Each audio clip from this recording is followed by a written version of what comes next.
Senhor presidente, vereadoras, vereadores, secretários aqui presentes, a imprensa, internautas, amigos, sindicato, meu boa noite a todos. Senhor presidente,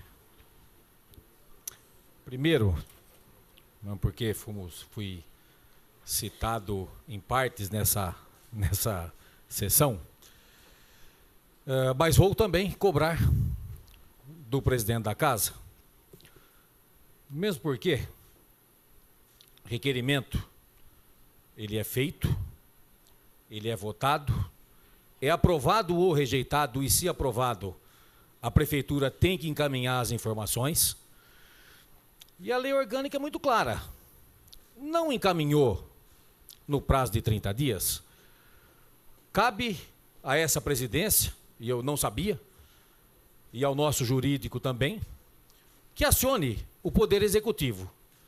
E assim, não tendo resposta, vamos cobrar sim o presidente, a mesa, e agora vou cobrar o presidente, que ele acione quem? O Ministério Público. Tem que ficar implorando para a prefeitura se ela tem que responder ou não. Não quer responder? Vai lá no Ministério Público e aí responde. É o caminho mais curto. Chega com essa palhaçada de transformar a informação. Se é muito ou pouco papel, manda em digital. Não há problema algum. É o principal direito básico do vereador. E é um documento aprovado. Então, o secretário de governo, o amigo Edson Ruiz, o senhor é mais antigo no política do que eu tenho de idade, que já não sou novo. Então, é o mínimo que o executivo deve fazer. E o senhor conhece muito bem a lei. Agora, não vai fazer? Pau no executivo. Vamos à promotoria pública, que aí responde. Não é assim? O senhor já foi presidente dessa casa? É assim que funciona a coisa. Dos radares já foi muito comentado aqui nessa casa. E aí, curiosamente, essa semana, um amigo me mandou no WhatsApp, ele foi multado na lombada de 30 por hora. Acredito até que ele foi um dos que teve o problema de passar, talvez nos 30, mas a lombada estava desaferida, se é essa pronúncia, ou não estava com o seu aferimento correto. Só que esse cidadão, olha a situação, ele passou, ele fez o recurso, e o recurso foi indeferido. E agora? É fazer recurso do recurso? Então amanhã eu preciso ver como é que ele faz, porque esse cidadão perdeu a carteira de habilitação. O que é muito pior. O executivo, nós já vimos aí que a empresa pode ser multada, o equipamento não estava corretamente, mas o cidadão vai perder a carteira de habilitação por um erro de uma empresa? Não pode. Então vou ajudá-lo, nós vamos atrás, e ele é um. Deve ter vários que aconteceram isso. Que o executivo possa tomar uma providência. Nós vamos entrar novamente, vou até procurar o secretário de segurança, para ver qual é o caminho que se faz agora, né? O cidadão perde por um equipamento que estava fora dos padrões, como deveria estar.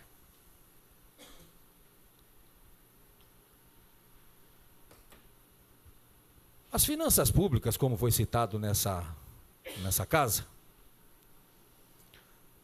e também falo em conjunto com o projeto de lei da mudança de regime, de ser elitista para estatutário, nessa casa foi falado que, principalmente, para melhorar as finanças públicas, mas acima de tudo, gente, sem onerar aquele que é de carreira, aquele que trabalhou, aquele que prestou concurso.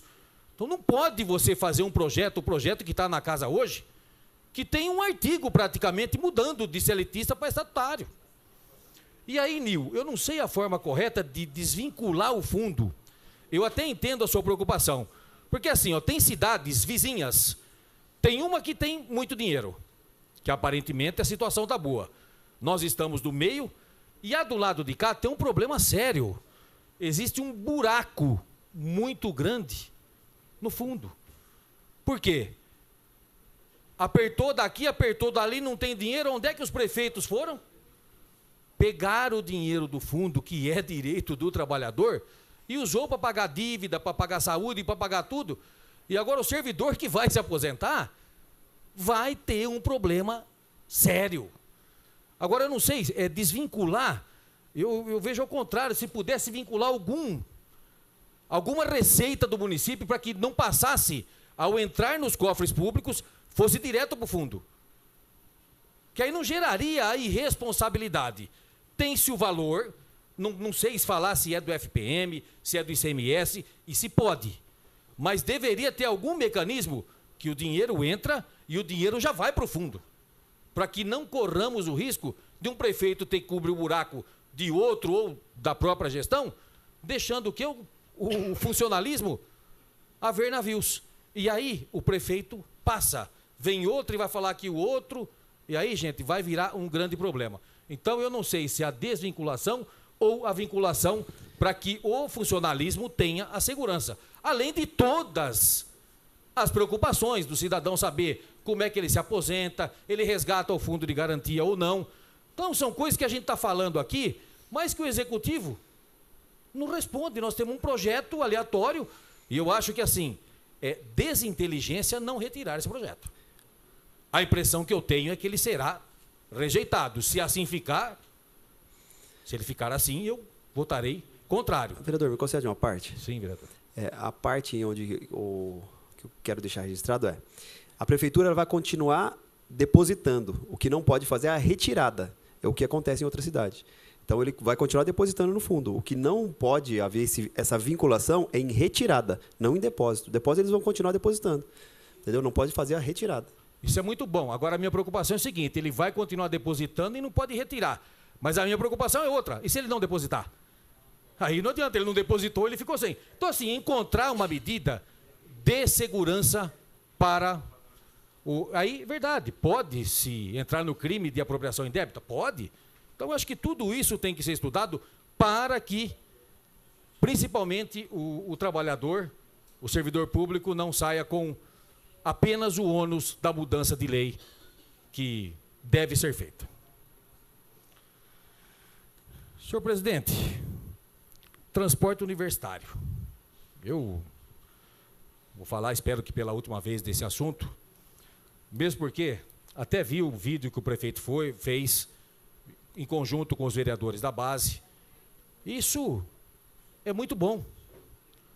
Bom para ele, boa para a gestão do município, bom para aquele que precisa estudar, se formar, que muitas vezes depende do transporte universitário. Agora o prefeito faz alguma analogia, não deu nome aos bois, que pessoas maldosas falaram que ele não ia dar o transporte. Eu entendo que os vereadores, chamados da oposição, nós falamos nessa casa para que os universitários se organizassem, porque o prefeito ele estava querendo mudar o sistema. Em momento algum nós falamos que ele ia tirar o benefício, ele ia mudar e ia dar apenas o subsídio. Foi isso ele que escreveu no jornal, foi o executivo que anunciou isso. Em momento nenhum nós falamos que ele ia deixar de dar algum auxílio, mas ele próprio falou que o transporte do fretado ia acabar e ia ter uma outra gestão, talvez por subsídio. Então, não tem gente maldosa aqui. E aí o termo que quiser usar, se o prefeito é marcha ré, se o prefeito volta, é problema deles, gente. Então, parabenizo porque se voltou atrás e não muda de ideia, quem não as tem, ótimo, mudou para melhor e que satisfaça principalmente aquele que mais precisa, que é os que fazem a universidade e também os de colégio técnico. Então nós ficamos felizes sim, mas se em algum momento alguém falou que ia ter mudança, foi o executivo, não foi o vereador dessa casa. Isso publicado nos jornais, que nós ficamos sabendo através dos jornais. Tem um breve à parte. Breve. E mais, vereador Edu, porque a gente pode falar do sistema como um todo, né? Os estudantes da rede municipal, o técnico universitário, porque ele anunciou o pacote inteiro. Ele mandou para as mães do município de Vinhedo, no caderno das crianças, o anúncio de que ia tirar o transporte fretado, né? E exatamente isso, ele ia dar para uma parte dos cidadãos um subsídio, né, para aqueles considerados mais pobres, famílias mais pobres. Então, além de falar no Facebook, em vários lugares, ele mandou no caderno das crianças. É bom a gente lembrar desse detalhe também. Então, aqui não tem maldade, a gente fala a verdade. Agora, se a verdade dói por erro, paciência. Voltou atrás, consertou o problema. Aplausos, nós ficamos felizes. E eu não tenho dúvida que os estudantes também ficarão. Agora, do transporte das crianças, o transporte interno. Abriu-se um edital, e por motivos técnicos, acho que erro de quilometragem, acabaram retirando esse edital, refizeram o edital, e no novo edital, corre o risco novamente de ser impugnado. No edital anterior, não tinha os índices de liquidez. E nesse, já exige. E o que acontece com o índice de liquidez? Você pode cercear, inclusive empresas do município que têm uma saúde financeira, mas de repente não atinja esse índice de liquidez. Mas ele pode pedir? É legal? Sim. Mas tem um outro problema. Ele não fala porque a súmula 289 do Tribunal de Contas da União, a exigência dos índices contábeis escolhidos somente se legitimará se houver justificativa no processo de licitação. Tem? Não tem. Então, daqui a pouco, vai lá, um cidadão, qualquer um que vai lá, pede impugnação, e aí vai demorando cada vez mais. Então, precisa ter atenção naquilo que se faz, para não cair nas armadilhas. Mas, volto a dizer aos senhores, o índice de liquidez, do jeito que pede aqui, restringe a participação de muita gente. Será que isso é bom para o município? Será que o valor não pode ficar mais alto do que deveria? Analise, senhor secretário de governo. Rapidamente, Soninha, você tem aqui as fotos? Nós estivemos, semana passada, a convite de algumas pessoas da Escola Nilza Carbonari Ferragutti, que é o complexo Norberto Elias, e fomos convidados para uma reunião de pais. Foi uma reunião geral. Falar sobre alimentação, transporte, uniforme, projetos, segurança, enfim, nós estávamos para ouvir os pais. Nós fomos participantes daquela reunião e acabamos, lógico, falando o que achávamos. Para se fazer a reunião, eles fizeram um documentozinho para poder entregar na sala de aula, para que as crianças pudessem convidar os pais a participar dessa reunião geral. Alguém da educação, que falaram que realmente não foi o secretário, mas alguém da educação, cerceou a entrega desse lembrete para a criança falar para os pais. E pediu que fosse lá fora. Lá fora, no tumulto, para uma criança poder se aglomerar, ser atropelada, porque hoje não tem capacidade, não tem a guarda municipal na saída dessa escola. E o Florentino estava lá e sabia que nós íamos falar sobre isso. E aí vocês estão vendo problemas que foram falados na escola. Agora preciso pôr óculos que eu não enxergo. Vamos lá. Não enxergo aqui. Banheiros quebrados com essa capa preta. Pode ir passando, Soninha. Mais uma. Tá vendo aqui? Isso aqui, as professoras tiveram a grande habilidade de se fazer, na verdade, o forro, né? Para disfarçar um pouco. Agora, isso não é de agora. Isso já é há mais de um ano e meio. Volta um pouquinho ó o banheiro. Banheiro dos meninos, são 4. Um tem porta. Os outros não. Como é que o menino vai fazer a necessidade mais especial com a porta aberta? Não tem porta. Tá aí o banheiro. Vamos lá, Soninho. Tá vendo essas crianças aí, dá pra ver? Onde é que elas estão? Embaixo da sombra, onde tem a tabela de basquete. Elas se escondem na sombra, por quê? Porque não dá o pátio, que era enorme nessa escola. E aí, tudo bem, foi feito sala de aula, que é importante. Mas se diminuir o pátio, aumente alguma coisa lá fora para que a criança possa brincar. Agora, nesse sol quente, olha aqui que engraçado. Onde é que elas estão? Na sombrinha da tabela. Passa mais, Soninha. Aqui, banheiro quebrado. Olha o forro. Mais de um ano desse jeito. Passa outra. Aí também o forro estourado. Tem uma tenda que gera um pouco de sombra e as criancinhas brincando lá. Pode passar, Soninha.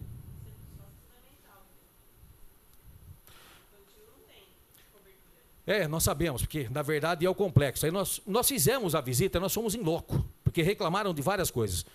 Em loco, nós perguntamos sobre alimentação. Talvez tenha desencontros e nós não podemos também ficar aqui jogando pedra. Nós conversamos com o pessoal, inclusive na parte de urna, nas 3. Realmente, no começo do ano, teve frango de tudo que é jeito. Acho que o que tinha em estoque, só complementando, senhor presidente. Mas, aparentemente, a comida está sendo bem servida. Então, nós podemos mais falar semana que vem sobre esse assunto. Gente, é um descaso com as crianças e com os pais daquela escola. Meu boa noite, muito obrigado.